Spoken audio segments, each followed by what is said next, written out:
Halo Sobat Dreamer di seluruh penjuru dunia, semoga selalu diberikan kesehatan dan kemakmuran dalam urusan keuangan maupun urusan cinta. Segeralah untuk lupakan mantan, namun jangan lupakan hutang. Tak lupa mengingatkan untuk selalu uyup kopimu dan nyalakan garpitmu, agar pikiran kalian selalu segar dan fit. Kali ini saya akan membahas sebuah film yang cukup edan, yaitu tentang kejeniusan dari seorang pemalas hingga ia menjadi kaya mendadak. Apa penyebabnya? Semoga kalian penasaran, dan mari kuy.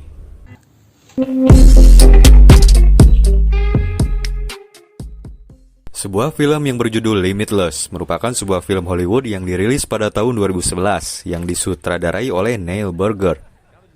Seperti yang kalian tahu, dalam kehidupan nyata sangat lazim jika seseorang mengalami kondisi terburuk dalam hidupnya, depresi, stres, dan seketika itu juga hidupnya menjadi berantakan. Namun terkadang dengan hancurnya kehidupan seorang justru itu bisa menjadi salah satu langkah awal untuk menuju perubahan. Oke, perkenalkan, ini adalah Edward Mora. Dengan nama panggilan Eddie, dia adalah penulis yang gagal. Dia telah memiliki kontrak sebagai penulis, namun dia belum memiliki satu halaman tulisan pun. Sungguh gokil. Setiap harinya ia habiskan untuk minum-minum dan pekerjaan yang tidak terarah. Dan setiap kali mencoba untuk menulis karyanya, namun dia selalu diganggu oleh pikiran yang memaksa dirinya untuk hardolin. Dahar, modal, ulin. Namun, Eddie beruntung masih mempunyai pacar yang setia bernama Lindy. Akan tetapi di sebuah kafe terjadilah kenangan yang pahit.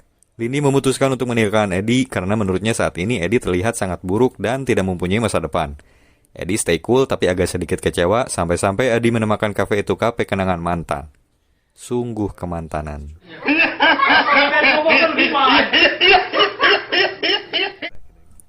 Berjalan-jalan di keramaian sambil menyesali kehidupannya, Eddie bertemu dengan mantan saudara iparnya. Dia bernama Vernon yang merupakan seorang pengedar, namun ia mengaku sudah insaf. Vernon sangat kaget dengan penampilan Eddie yang terlihat seperti gembel. Tak lama Vernon mengajak Eddie untuk mampir ke sebuah bar. Sambil minum, Vernon menanyakan tentang karya tulisan Eddie. Namun Eddie yang gugup dan dia bilang belum satu kata pun ia tulis. Shit man. Lalu Vernon menawarkan sebuah pil bening yang akan membantunya berkarya. Yang katanya pil itu bisa membuat otak seseorang bekerja hingga 100%. Karena kita tahu bahwa yang sebenarnya otak manusia itu rata-rata hanya bekerja 20%-nya saja. Sudah terbayangkan bagaimana jika kita dapat mengakses semua kapasitas di otak hingga 100%? Toh, dengan kinerja otak 20%-nya saja manusia sudah bisa menciptakan segalanya. Eddie sempat menolak, tapi karena Vernon berkata bahwa pil itu seharga $800, Eddie pun menerima dan membawanya pulang. Ketika tiba di kontrakannya, Eddie menelan pil itu. Lalu dia bertemu dengan mbak-mbak pemilik kontrakan sedang ngomel karena Eddie belum membayar sewa kontrakannya. Di tengah omelan si mbak, pil itu pun bereaksi. Semua mendadak cerah. Tiba-tiba Eddie menangkis semua omelan si mbak dan merayunya dengan lincah. Eddie melihat ujung buku di tas si mbak kontrakan dan Eddie bertanya, apakah ada masalah tentang kuliah hukum Anda? Seketika si mbak kaget kenapa Eddie bisa tahu dirinya kuliah hukum dan bagaimana ia tahu tentang buku itu. Padahal ia hanya melihat ujung bukunya saja.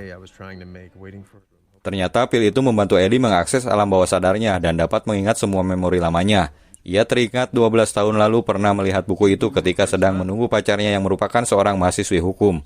Singkat cerita, si Mbak terpikat. Lalu Eddie membantu si Mbak mengerjakan sebuah tugas makalah hanya dalam waktu 45 menit saja. Dan Eddie diberi hadiah surabi dan goyangan basah si Mbak. Oh my God! Eddie merasa dirinya terbangun dari mimpi buruknya. Otaknya mendadak jenius, cerdas, dan terbuka luas. Ruangan kamar yang berantakan seperti kapal pecah seketika berubah menjadi bersih dan rapi. Ia tak merasa mabuk, ia pun dalam keadaan sadar, dan justru penuh semangat. Eddie mulai mencoba menulis dengan penuh inspirasi, dan ia berhasil menyelesaikannya, dan feedback positif dari penerbit buku. Keesokan harinya Eddie terbangun, dan karena efek pil tersebut habis, Eddie kembali menjadi pemalas dan tidak ada tanda-tanda kecemerlangan. Eddie lalu pergi ke apartemen Vernon untuk meminta kembali pil tersebut. Eddie sempat menanyakan pil apa itu. Vernon menjawab pil itu biasa disebut Anxiety-48. Pil itu masih mempunyai efek samping berbahaya, belum diuji dan dibuat di laboratorium tidak dikenal. Pil itu akan bekerja lebih baik jika orang yang meminumnya pada dasarnya memang pintar. Eddie pun rela menjadi pesuruh untuk mengambilkan pakaian dan membelikan sarapan Vernon demi mendapatkan pil itu. Ketika Eddie hendak kembali ke kamar, ternyata Vernon sudah terbunuh. Seketika Eddie langsung menelpon polisi. Eddie sangat kaget dan berpikir mungkin yang membunuh adalah orang yang menginginkan pil itu. Lalu Eddie gercep mencari pil tersebut karena kemungkinan mereka tidak menemukannya. Dan tara, Ia menemukan bungkusan yang berisi buku kecil, sejumlah uang kertas, dan sebungkus pil dengan jumlah yang banyak. Lalu polisi pun datang. Eddie dimintai keterangan oleh Inspektur PJ. Setelah sampai kontrakan, Eddie meminum pil tersebut, dan otak Eddie pun bekerja layaknya orang-orang pintar, pikiran cerah dan terbuka. Dia langsung mengubah penampilannya sedikit seperti James Bond.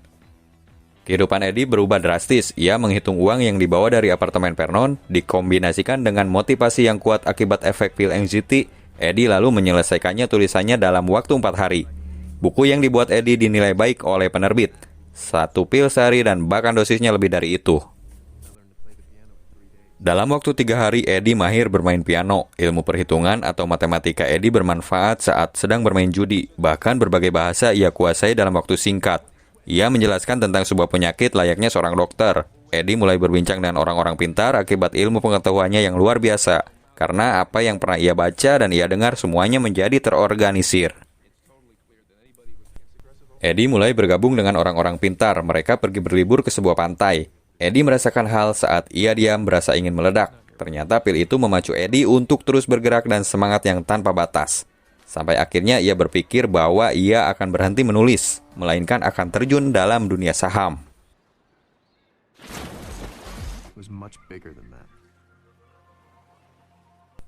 Dengan $800 uang Vernon, ia mulai terjun menjadi trader dan mendapatkan $2.000 per hari. Hari berikutnya $7.500, namun menurutnya itu terlalu lambat, dan Eddie membutuhkan lebih banyak modal, hingga ia meminjam ke rentenir sebesar $100.000. Ia berjanji akan mengembalikannya dalam waktu dekat. Singkat cerita, ia dipinjamkan sebesar $100.000 oleh si rentenir dengan ancaman jika ingkar janji, maka Eddie tidak akan selamat.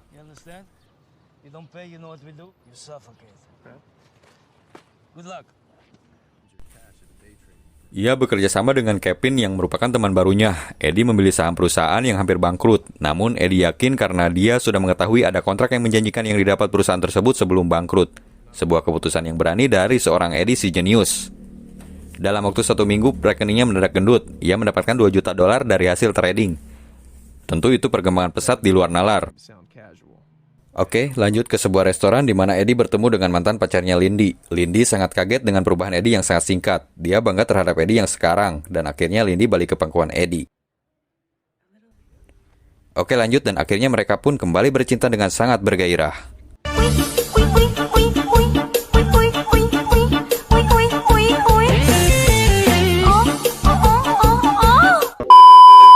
Keesokan harinya Eddie akan bertemu dengan Carl, bos perusahaan terbesar di dunia. Eddie berniat akan bekerja sama dengan perusahaan tersebut. Eddie terlihat sangat cerdas dan tidak ada sedikit pun kepanikan saat ia berbicara tentang visi misi dengan Carl.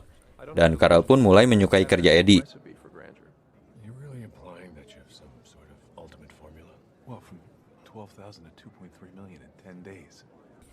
Dalam mobil, Eddie diberi buku tentang perusahaan besar milik lawan bisnisnya Carl. Carl ingin mendengar tanggapan Eddie tentang perusahaan itu. Eddie memberi penjelasan singkat tentang pendapatnya, namun Carl belum puas dan ingin mengetahui lebih jauh lagi tentang kemampuan Eddie menganalisa. Dan mereka pun mengatur pertemuan lagi esok harinya. Setelah sampai di depan kontrakannya, Eddie berpikir untuk tidak masuk rumah. Dalam otaknya meminta untuk terus berjalan, bergerak, mencerna, menelan. Ia berpikir bahwa Carl akan menjadi jembatan untuk merubah nasib Eddie. Dan ia tidak akan menyia-nyiakan kesempatan itu. Sedikit menghayal tentang kemampuan dirinya, apakah menjadi CEO, sebuah kekuatan besar atau bahkan mungkin presiden. Dan inilah saat yang tepat.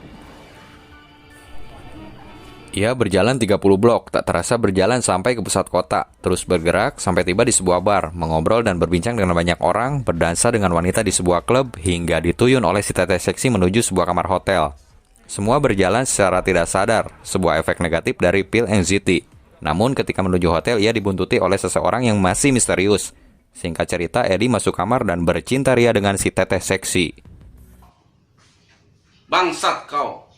Selesai bercinta, tiba-tiba sudah berada di sebuah stasiun, dan ketika itu Eddie tak sengaja menyenggol sekelompok orang. Eddie akan dikeroyok, akan tetapi dia siap melawannya dengan jurus-jurus ingatannya, mengandalkan ingatan yang pernah ia alami ketika menonton film kungfu, membaca dan mendengar ilmu-ilmu tentang bela diri. Dan semua pun teratasi.